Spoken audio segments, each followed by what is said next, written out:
아버님, 어머님이랑 해외여행 한번 갔다 오게 허락해 주세요. 이번 명절 연휴밖에 갈 수 없어서 그래요. 그럼 제사는 누가 지내니? 아버님, 여기 사람이 이렇게 많은데 설마 어머님 한 분 안 계시다고 무슨 일이 일어나겠어요? 다른 분들이 다 요리하시고 상 차리고 하면 되잖아요. 그동안 어머님 혼자 해온 것도 아니고 모두 함께 하신 일 아니겠어요? 하긴 혼자 한 것도 아닌데 그 사람 없다고 별일 있겠니? 아버님, 제가 용돈 많이 드리고 갈게요. 한 번만 허락해 주세요. 그래, 다녀오너라. 허락하마. 설마 무슨 일이야 있겠니? 충청도 어느 자락 대문간에 이자 성씨가 떡하니 박힌 해묵은 기와집 하나가 서 있습니다. 남들은 어머 고풍스럽다 운치 있다 하며 사진 찍고 가지만 그 집 안주인인 환순 여사에게 이 집은 40년 넘게 발목을 잡고 있는 거대한 감옥이나 다름없었습니다. 새벽 4시 알람 소리도 들리지 않는 적막한 시간에 환순 여사의 몸은 기계처럼 일어납니다. 무릎에서 뚝 소리가 나지만 아플 틈도 없습니다. 오늘은 이 집안에 기제사가 있는 날이거든요. 에휴, 이놈의 뼈마디는 비가 올라나 제사 날만 되면 일이 아우성이네. 환순 여사는 시린 손을 비비며 부엌으로 향합니다. 솥뚜껑을 여는 소리가 고요한 마당을 울립니다. 쌀을 씻고 탕국을 끓이고 생선 비늘을 칩니다. 이 집안은 제사가 1년에 8번입니다. 설, 추석, 그리고 돌아가신 조상님들 기일까지 합치면 한 달 건너 한 번꼴로 기름 냄새를 맡아야 했습니다. 해가 중천에 뜰 때쯤 대문이 열리고 시동생들과 시누이들이 하나둘 모여듭니다. 형님, 저 왔어요. 아이고, 올해도 고생 많으시네. 전 좀 붙이셨어요? 언니, 나 요즘 허리가 안 좋아서 오래 못 앉아 있어. 내가 나물은 나중에 무쳐줄게. 입으로는 천냥 빚을 다 갚는 동서들과 시누이들은 거실에 엉덩이를 붙이기 바쁩니다. 과일 깎아내오면 먹으면서 드라마 얘기, 자식 자랑에 꽃을 피우지요. 환순 여사가 기름솥 앞에서 땀을 뻘뻘 흘리며 전을 부칠 때 그들은 슬그머니 화장실 간다, 전화 온다 하며 사라집니다. 저녁이 되어 제사를 지내고 나면 더 가관입니다. 남편 영철 씨는 절 몇 번 꾸벅하고는 술상을 받습니다. 여보, 안주 좀 더 가져와 봐. 오늘 술맛 좋다. 환순 여사는 속이 터집니다. 저 양반은 내가 새벽부터 눈코 뜰 새 없이 움직인 건 보이지도 않나 보지. 원래 종가가 그렇다는 말, 그놈의 원래 소리 좀 안 듣고 싶다. 밤늦게 설거지를 마치고 방으로 돌아와 눕는 환순 여사의 등은 휘어질 대로 휘어 있었습니다. 40년 세월 동안 이 집안의 모든 대소사는 오로지 그녀의 몫이었습니다. 칭찬 한마디 없어도 당연한 의무인 줄 알았고 그게 맏며느리의 숙명인 줄로만 알고 살았습니다. 그러던 어느 날 귀하게 키운 외아들 준우가 장가를 가겠다고 색시를 데려왔습니다. 이름은 지혜. 요즘 애들답게 눈이 초롱초롱하고 목소리가 낭낭했습니다.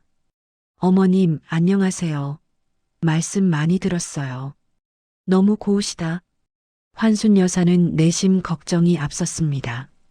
저렇게 맑은 애가 이 고약한 종갓집 시집살이를 어떻게 버틸까? 나처럼 뼈 빠지게 고생만 하다가 늙으면 어쩌나. 그런데 이 며느리 지혜, 물건입니다. 시댁 어른들 앞에서도 기죽지 않고 싱글벙글 웃으며 할 말 다 합니다. 그러면서도 어찌나 싹싹한지 무뚝뚝한 시아버지 영철 씨도 지혜만 오면 입꼬리가 슥 올라갑니다. 지혜는 명절에 내려와서도 환순 여사의 곁을 떠나지 않았습니다. 억지로 일하는 게 아니라 어머니의 손을 가만히 잡으며 묻습니다. 어머니, 이 많은 걸 혼자 다 하셨던 거예요? 저는 못해요. 어머니 대단하시다. 근데 어머니, 손이 왜 이렇게 거칠어요? 속상하게. 환순 여사는 그 말 한마디에 가슴이 울컥했습니다. 40년 동안 동서들도 남편도 안 해준 걱정을 이제 막 들어온 새아가가 해줍니다. 환순 여사는 처음으로 내 편이 생겼다는 묘한 기분을 느꼈습니다. 설을 보름 앞둔 날이었습니다. 지혜가 갑자기 거실 한복판에서 폭탄 선언을 했습니다. 아버님, 이번 설에 저희랑 어머님이랑 셋이서 다낭 가기로 했어요. 예약 다 끝냈습니다. 정막이 흘렀습니다. 텔레비전을 보던 영철 씨가 눈을 동그랗게 떴습니다. 환순 여사는 가슴이 철렁 내려앉았습니다. 아니, 지혜야. 종갓집에서 설의 여행이라니. 그게 무슨 말이냐? 재산은 어떡하고. 환순 여사가 손사래를 쳤지만 지혜는 싱긋 웃으며 영철 씨 곁으로 다가앉았습니다. 아버님, 사실 제가 이번에 회사에서 보너스도 크게 받았고 준우 씨랑 상의했는데 어머니 평생 고생만 하셨잖아요. 그래서 해외여행 한번 모시고 가려고요. 재산은 아버님 다른 분들 계시잖아요. 평생 하셨는데 어머니가 뭐라고 없다고 제사가 뭐 어떻게 되겠어요? 아버님, 큰 형님 포스 제대로 내시게 제가 용돈도 두둑이 챙겨드릴게요. 지혜의 애교 섞인 논리에 영철 씨의 미간이 서서히 펴졌습니다. 게다가 지혜는 한마디 더 보탰습니다.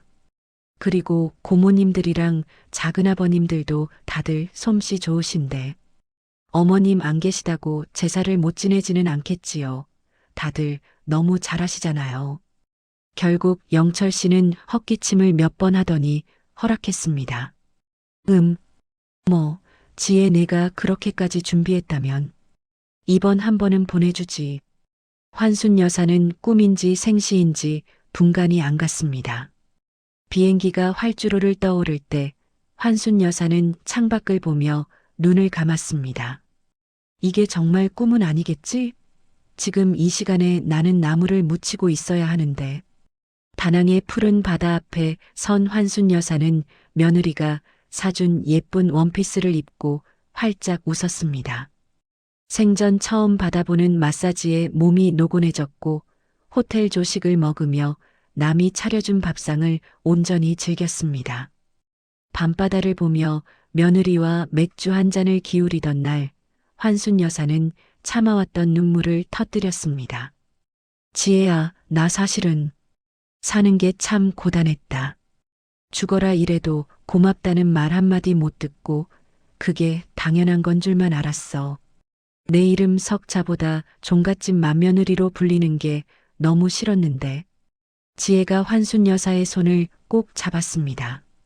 어머니, 그동안 너무 당연하게 당하신 거예요. 착한 사람이 손해보는 세상은 이제 끝났어요. 앞으로는 제가 어머니 방패해드릴게요. 그러니까 이제 참지 마세요. 환순 여사는 그날 밤 40년 만에 처음으로 편하게 단잠을 잤습니다. 한편 환순 여사가 없는 한국의 종갓집은 그야말로 아비규환이었습니다. 형님이 여행을 가셨다고요? 아니, 그럼 제사는 누가 지내? 우리는 어쩌라고. 동서들과 시누이들은 큰 집에 도착하자마자 당황했습니다. 늘 가득 차 있던 전 바구니도 구수한 탕국 냄새도 없었습니다. 주방은 썰렁했고 냉장고에는 각자 알아서 해드세요라는 메모 한 장뿐이었습니다.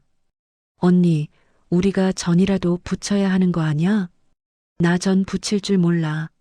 형님이 다 해주셨잖아. 탕국은 어떻게 끓이는 건데? 소고기국이랑 똑같나?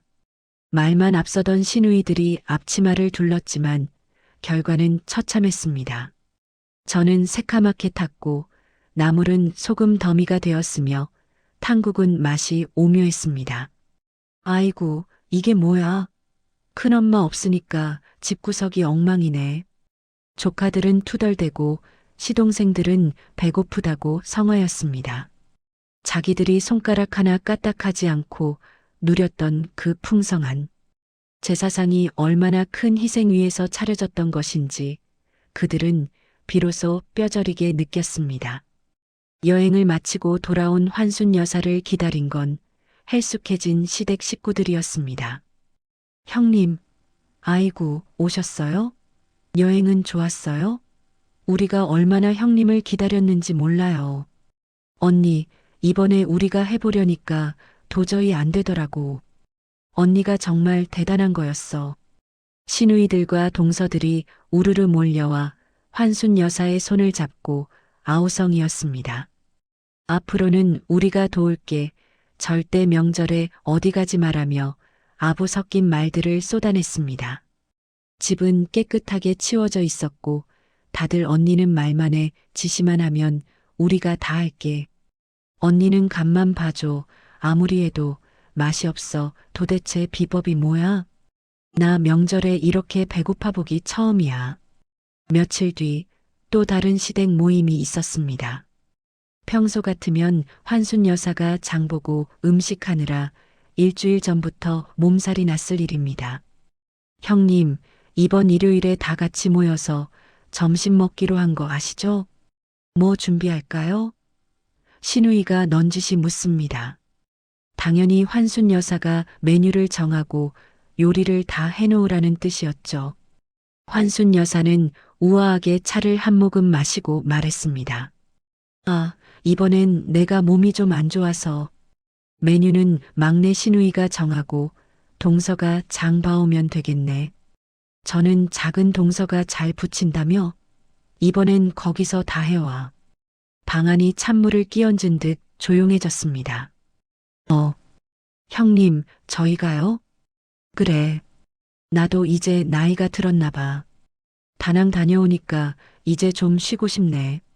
자네들도 이제 배울 때 됐잖아. 내가 옆에서 봐주기만 할게. 남편 영철 씨가 눈치를 보며 여보, 그래도 당신이 손맛이 좋은데 라고 한마디 거들려 하자 환순 여사는 남편을 가만히 쳐다봤습니다. 영철 씨는 며느리의 당당한 눈빛과 아내의 단호한 태도 사이에서 꿀먹은 벙어리가 되었습니다. 결국 시댁 식구들은 각자 음식을 한 가지씩 맡아왔습니다. 모양은 엉성하고 맛은 예전 같지 않았지만 환순 여사는 그저 맛있게 먹었습니다. 설거지 시간이 되자 환순 여사는 먼저 일어나 방으로 들어갔습니다. 나 좀 누워야겠다. 지혜야, 너도 가서 좀 쉬어라. 거실에 남은 식구들은 당황했지만 누구 하나 소리를 지를 수 없었습니다. 그동안 환순 여사가 해온 일이 10이라면 그들이 나눠 가진 일은 1도 되지 않는다는 걸 모두가 알기 때문이었죠. 그날 밤 남편 영철 씨가 아내의 어깨를 조심스레 주물렀습니다. 여보, 미안해. 당신이 그동안 이렇게 힘들게 우리 집안 지켜온 거 내가 너무 당연하게 생각했나 봐. 당신 없으니까 집안이 진짜 풍비박산이더군.